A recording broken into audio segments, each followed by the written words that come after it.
ನಮಸ್ಕಾರ ಎಲ್ರಿಗೂ. ಇವತ್ತಿನ ವಿಡಿಯೋದಲ್ಲಿ ನಾನು 2 ಥರದ ರಸಮ್ನ ತೋರಿಸ್ತಾ ಇದ್ದೀನಿ. ಒಂದು ಕರಿ ಲೀವ್ಸ್ ಅಂದರೆ ಕರಿಬೇವಿನ ಸೊಪ್ಪಿನ ರಸಮ್ಮು, ಹಾಗೆ ಟೊಮ್ಯಾಟೊ ಮತ್ತು ಪೆಪ್ಪರ್ ರಸಮ್ಮು. ಅನ್ನ ರಸಮ್ ಅಂತ ಹೇಳಿದ್ರೆ ಮಕ್ಕಳಿಂದ ವಯಸ್ಸಾಗಿರೋರ ತನಕ ಇಷ್ಟಪಟ್ಟು ತಿನ್ನೋ ಅಂಥ ಒಂದು ಡಿಶ್ಶು. ಎಲ್ಲದಕ್ಕಿಂತ ಮೊದಲಿಗೆ ಫಸ್ಟು ಒಂದು ನಿಂಬೆ ಹಣ್ಣಿನ ಗಾತ್ರದ ಹುಣಸೆ ಹಣ್ಣನ್ನು ತೊಗೊಂಡಿದ್ದೀನಿ.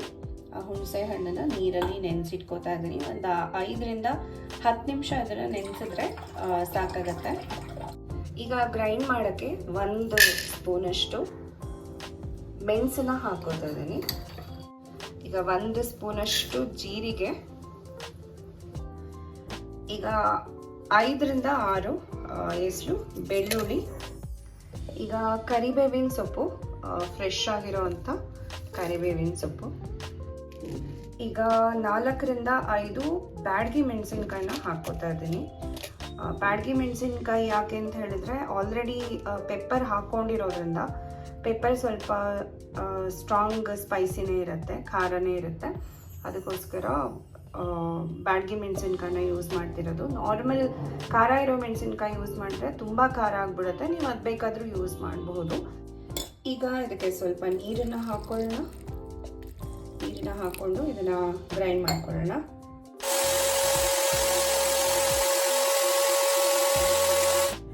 ಈಗ ಇದು ಗ್ರೈಂಡ್ ಮಾಡ್ಕೊಂಡಿರೋದಾಗಿದೆ. ಈಗ ಒಂದು ಪಾತ್ರೆಯಲ್ಲಿ 1/2 ಸ್ಪೂನಷ್ಟು ಆಯಿಲ್ನ ಹಾಕೋತಾ ಇದ್ದೀನಿ. 1 ಟೊಮ್ಯಾಟೊ, ಇದು ಹುಳಿ ಟೊಮ್ಯಾಟೊನ ತಗೊಂಡಿದ್ದೀನಿ. ಟೊಮ್ಯಾಟೊ ಸ್ವಲ್ಪ ಮೆತ್ತಗಾಗೋ ತನಕ ಇದನ್ನು ಹುರಿತಾ ಇದ್ದೀನಿ. ಈಗ ಟೊಮ್ಯಾಟೊ ಸ್ವಲ್ಪ ಮೆತ್ತ ಆಗಿದೆ. ಈಗ ಇದ್ರ ಜೊತೆ ಟ್ಯಾಮ್ರಿನ್ ಜ್ಯೂಸ್, ನಾನೇನು ಟ್ಯಾಮ್ರಿನ್ನ ಹುಣಸೆಹಣ್ಣ ನೆನೆಸಿಟ್ಕೊಂಡಿದ್ದೆ ಅದ್ರ ಜ್ಯೂಸ್ನ ಹಾಕ್ತಾ ಇದ್ದೀನಿ.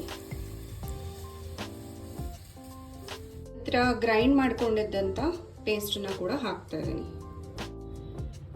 ಈಗ ಸಾಂಬಾರು ಎಷ್ಟು ಕನ್ಸಿಸ್ಟೆನ್ಸಿ ಬೇಕು, ಎಷ್ಟು ತೆಳುವಾಗಿ ಬೇಕು ಅಷ್ಟು ನೀರನ್ನು ಹಾಕೊಳ್ಳೋಣ. ನಂತರ ನಾವು ಒಂದು 1/2 ಸ್ಪೂನಷ್ಟು ಟರ್ಮರಿಕ್ ಪೌಡರ್ ಅಂದರೆ ಅರಿಶಿನ ಪುಡಿನ ಹಾಕ್ಕೊಳ್ಳೋಣ. ಅದಾದಮೇಲೆ ರುಚಿಗೆ ತಕ್ಕಷ್ಟು ಉಪ್ಪು. ನೀವು ಖಾರ ಎಷ್ಟು ಹಾಕ್ಕೊಂಡಿರ್ತೀರ ಅದಕ್ಕೆ ತಕ್ಕಂಗೆ ಉಪ್ಪನ್ನು ಹಾಕ್ಕೋಬೋದು. ರಸಮ್ನಲ್ಲಿ ಉಪ್ಪು, ಖಾರ, ಹುಳಿ ಇದ್ರ ಕಾಂಬಿನೇಷನ್ನೇ ರಸಮ್ನ ಒಂದು ಟೇಸ್ಟಿ ರಸಮ್ ಆಗಿ ಮಾಡುತ್ತೆ. ಸೊ ಈಗ ಈ ಕರಿಬೇವಿನ ಸೊಪ್ಪಿನ ರಸಮ್ ರೆಡಿಯಾಗಿದೆ. ಕೊನೆಯಲ್ಲಿ ಒಗ್ಗರಣೆನ ಹಾಕೋಣ ರಸಮ್ಗೆ. ಎಣ್ಣೆ, ಸಾಸಿವೆ, ಹಾಗೆ ಸ್ವಲ್ಪ ಜೀರಿಗೆ, ಹಾಗೆ ಸ್ವಲ್ಪ ಕರಿಬೇವಿನ ಸೊಪ್ಪನ್ನು ಹಾಕೋಣ. ನನಗೆ ಫ್ರೆಶ್ ಆಗಿರೋವಂಥ ಕರಿಬೇವಿನ ಸೊಪ್ಪು ಸಿಕ್ತು.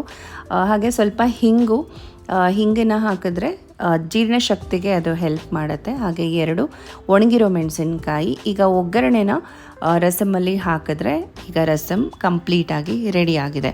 ಈ rasam one of my favourite ಅಂತ ಹೇಳ್ಬೋದು. ತುಂಬಾ ಟೇಸ್ಟಿಯಾಗಿ ಆಗುತ್ತೆ. ಅನ್ನ ರಸಮ್ ಅಂತ ಹೇಳಿದ್ರೆ ನನಗೆ ಫಸ್ಟ್ ಆಫ್ ಆಲ್ ತುಂಬಾ ಇಷ್ಟ. ನೀವು ಒಂದ್ಸಲ ಈ ರಸಮ್ನ ಖಂಡಿತ ಟ್ರೈ ಮಾಡಿ ನೋಡಿ. ಈಗ ಇನ್ನೊಂದು ರೆಸಿಪಿಯಲ್ಲಿ ಟೊಮೆಟೊ ಪೆಪ್ಪರ್ ರಸಮ್ನ ನಾನು ತೋರಿಸ್ತಾ ಇದ್ದೀನಿ. ಮೊದಲಿಗೆ ಒಂದು 3 ಮೆಣಸಿನ್ಕಾಯಿ, 1 tea spoon pepper, 1 tea spoon ಜೀರಿಗೆ ಹಾಕ್ತಾ ಇದ್ದೀನಿ. 2ರಿಂದ 3 ಹಸಿರು ಮೆಣಸಿನ್ಕಾಯಿ. ಖಾರ ಜಾಸ್ತಿ ಬೇಕು ಅಂತ ಹೇಳಿದ್ರೆ ಹಾಕೋಬೋದು. ಆಲ್ರೆಡಿ ಮೆಣಸನ್ನು ಹಾಕಿದೆ, ಮೆಣಸೆ ಜಾಸ್ತಿ ಸ್ವಲ್ಪ ಖಾರನ ಕೊಡುತ್ತೆ. ಈಗ ಬೆಳ್ಳುಳ್ಳಿ ಎಸಳುಗಳನ್ನ ಹಾಕೋಣ. 5ರಿಂದ 6, 1 ನಿಂಬೆ ಹಣ್ಣಿನ ಗಾತ್ರದ ಹುಣಸೆ ಹಣ್ಣು, ಹಾಗೆ 1 ಹುಳಿ ಟೊಮ್ಯಾಟೊ, ನಂತರ ಫ್ರೆಶ್ ಆಗಿರುವಂಥ ಕೊತ್ತಂಬರಿ ಸೊಪ್ಪು, ನಂತರ ಸ್ವಲ್ಪ ನೀರನ್ನು ಹಾಕ್ಕೊಂಡು ಇದನ್ನು ಗ್ರೈಂಡ್ ಮಾಡಿ ಇಟ್ಕೋತಾ ಇದ್ದೀನಿ.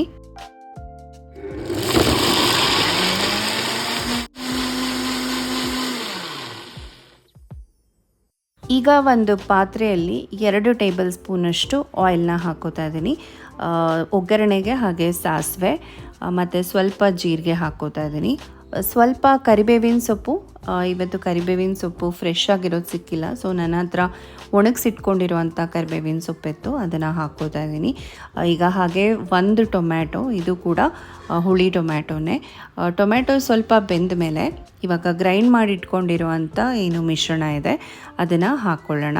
1/2 ಸ್ಪೂನಷ್ಟು ಅರಿಶಿನ ಪುಡಿನ ಹಾಕ್ಕೋತಾ ಇದ್ದೀನಿ. ಈಗ ಎಷ್ಟು ಕನ್ಸಿಸ್ಟೆನ್ಸಿ ಬೇಕು ಅಂದರೆ ಎಷ್ಟು ತೆಳುವಾಗಿ ಬೇಕು ರಸಮ್ಮು ಅಷ್ಟು ನೀರನ್ನು ಹಾಕ್ಕೊಂಡು ಇದನ್ನು ಸ್ವಲ್ಪ ಬೇಯಿಸಬೇಕು. ನಂತರ ರುಚಿಗೆ ತಕ್ಕಷ್ಟು ಉಪ್ಪನ್ನ ಹಾಕೋಣ. ಉಪ್ಪು ಸ್ವಲ್ಪ ಕರಗೋ ತನಕ ಇದನ್ನು ಸ್ವಲ್ಪ ಬೇಯಿಸಬೇಕು. ಕೊನೆಯಲ್ಲಿ ಸ್ವಲ್ಪ ಕೊತ್ತಂಬರಿ ಸೊಪ್ಪನ್ನ ಹಾಕಿದ್ರೆ ಈ ರಸಮ್ ರೆಡಿ ಆಗುತ್ತೆ. ಸೊ ಇದಾಗಿತ್ತು ಇವತ್ತಿನ 2 ರಸಮ್ ರೆಸಿಪಿಗಳು. 2 ತುಂಬಾ ಟೇಸ್ಟಿಯಾಗಿರುವಂಥ ರಸಮ್ಮು. ಖಂಡಿತ ಇದನ್ನು ಟ್ರೈ ಮಾಡಿ ನೋಡಿ. ಹಾಗೆ ನನ್ನ ಚಾನೆಲ್ಗೆ ಸಬ್ಸ್ಕ್ರೈಬ್ ಮಾಡಿ. ವಿಡಿಯೋ ನೋಡಿದ್ದಕ್ಕೆ ಧನ್ಯವಾದಗಳು.